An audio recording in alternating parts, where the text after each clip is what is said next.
I've been thinking a lot about surrender lately. What does it really mean to surrender as a follower of Christ? Well, the word surrender literally means to stop resisting and submit. Jesus said in Matthew 16:24 and 25, whoever wants to be my disciple must deny themselves, take up their cross, and follow me. For whoever wants to save their life will lose it, but whoever loses their life for me will find it. Well, in other words, Jesus is asking for all of us, no resisting, but to willingly submit. Why? Well, see, he knows that we so desperately want to be in control of our lives. And if we're left to ourselves, we'll actually ruin it. But if we would stop resisting, we will then find the life that God intended for us. And it's good. It's really good. See, Jesus said in John 10:10, I have come that you might have life and have it to the full. But it's so hard to give up control, isn't it? We love to be the boss of our own lives. I know I do. But if we know that by surrendering everything to God, we'll actually gain a full life, then, well, why is it so hard for us to surrender? Well, perhaps surrender is not so much something that we do, but rather something that happens to us when we welcome the Holy Spirit's power in our lives. Think about this. You can't just decide one day, I'm going to totally surrender every thought, every word, every action to Christ, and voila, it just happens to you. I believe that surrender, it only comes through the power of the Holy Spirit at work in us, and it's a journey of growing in faith.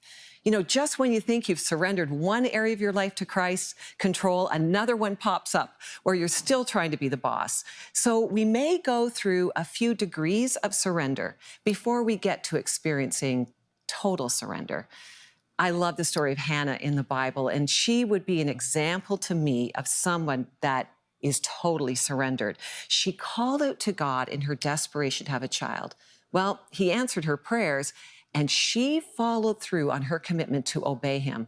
It wasn't just, okay, Lord, if you don't want me to have this, take it out of my life. It was, this is yours, God, completely. I take it out of my hands, I place it in yours, and I walk away. For that is exactly what she did. She asked God for a son.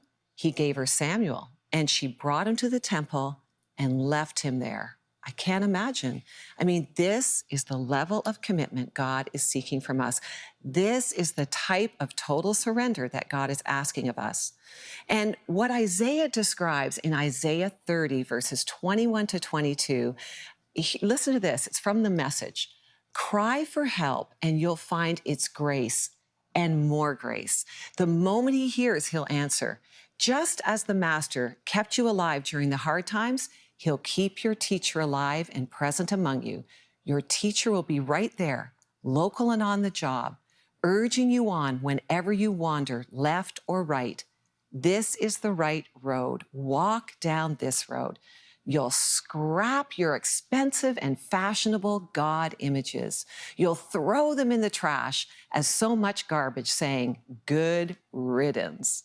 Now, I love this picture drawn by the prophet Isaiah, for this is the only way that I know how to fully surrender to my teacher, Jesus, and to be willing to let go of my own need to be in charge.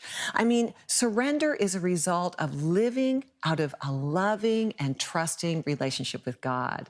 You learn that, well, one step of trust at a time and one day at a time, as you depend on the Spirit for greater trust.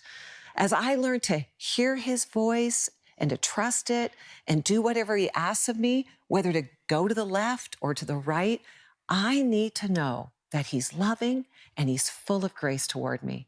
And to know that he hears me the moment I cry for help, that he will guide me the right way, and that he's actually on the job looking out for me, that's why I can surrender. And the result is that we take all of our idols, all those things and people and dreams that we've held onto, and our very life that we've tight-fisted, and we throw them away. And like Isaiah, we say, be gone. I don't want you anymore. I surrender. And that's when we find our life, a full and abundant life, because that's courageous living.